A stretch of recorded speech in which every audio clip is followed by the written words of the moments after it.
72 cents USD is the equivalent of $1 Australian. So keep that in mind. The average income in the US for one individual is $35,977, right? In Australia, it's like $51,389. Now, if you translate that from Australian dollars to USD, it ends up being $36,895. That is very close to the average individual income that we have here in the US. So we're going to break that down, look at cost of certain foods, housing, taxes, and different stuff to really compare and to see how it really is. So it's a pretty interesting video. Let's see here. So the minimum wage in Australia is 20 Australian dollars, the equivalent of $14 an hour. So as we know, we have a federal minimum wage here in the US, but some states, it's higher, $14, $15 an hour, like in states like Washington. However, in the US, if you travel around, you will see some fast food jobs and places like that are, hiring $8, $9 an hour. So that kind of skews the average. It makes you wonder, if we have the same average individual income, how come a lot more people are getting paid less in the US, right? Because a fast food worker in Australia is always going to start at least $14 an hour.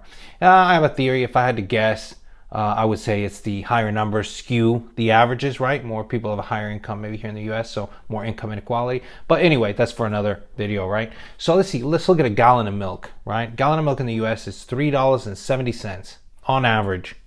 A gallon of milk in Australia in USD is equivalent of $3.50. So very close, a little tiny, a hair bit cheaper in Australia. Dozen eggs in the US is $1.50. Very reasonable price. Now, this is not organic or anything, just the basic. And a dozen eggs in Australia is actually $3.40. So almost, twice as much, a little over twice as much. But it's a dozen eggs, it's probably not going to break the bank, right? Now, here's where things get interesting, right? Because a 12-pack of Budweiser in the US on average is like $10.99. That's glass bottles, 12-pack. Now, if you look at other domestic brands, Miller Lite, you're still sticking around $10 to $12 for a 12-pack. It's maybe $13.99. No more than that for domestic beers.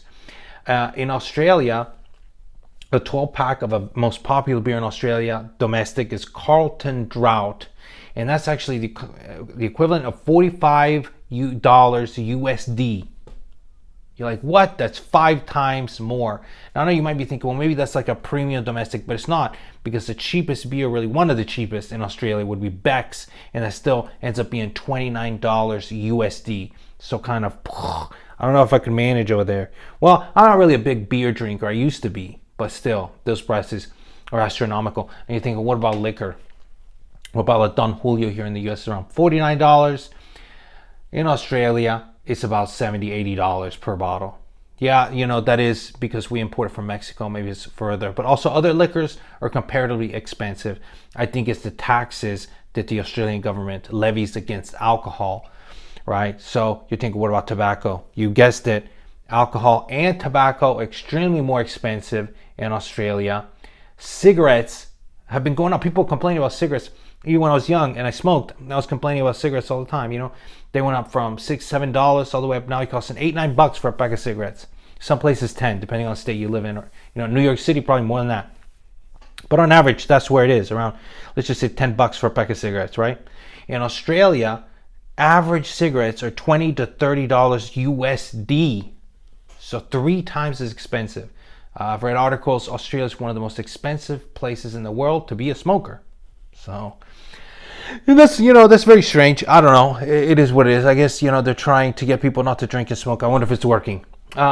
Things like a McDonald's sandwich, actually, I found it to be almost identical. McDonald's double quarter pounder with cheese, large meal, about $9 in the US. In Australia, it's about $12 something AUD, which translate to, again, around exactly $9 American. So that's, a lot of people throw that around. Oh, in Australia this, but actually it's the same once you convert it. And people that are working at McDonald's, though, do get paid more in Australia because of their minimum wage, if nothing else. Now, you might be thinking, well, what about taxes, right? And that's a good question. So obviously, tax system in the U.S. is fairly complex because states levy their own tax. You're talking anywhere from 6 to 13%.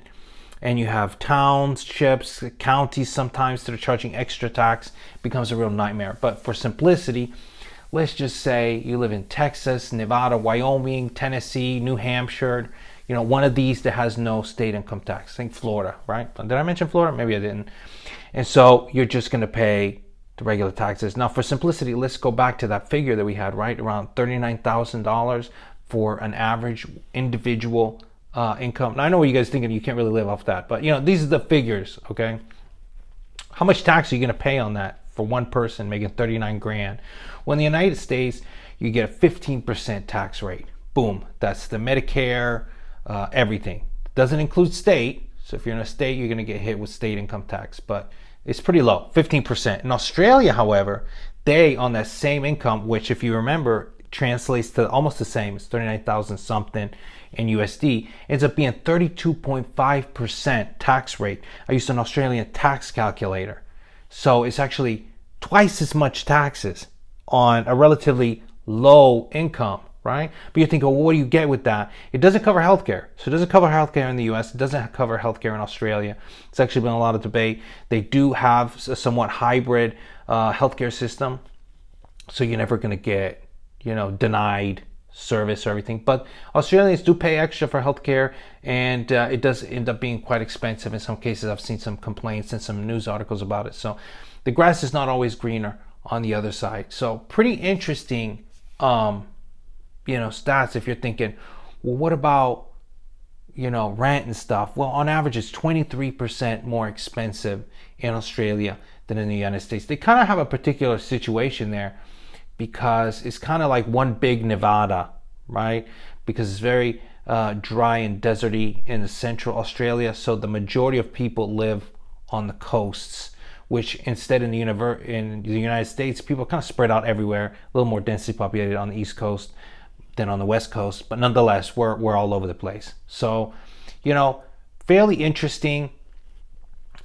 This may start a series if you guys like this video, I'll make more. We're gonna look maybe Canada next, but I just like to give a little bit more of an insight of the reality of other countries and not just stuff the media spouts. Oh, these figures. Well, judge for yourself. And if anybody lives in Australia, I would love to hear your opinion on this video and things in Australia and kind of comparing stuff. So thank you guys for watching. As always, buy red and sell green.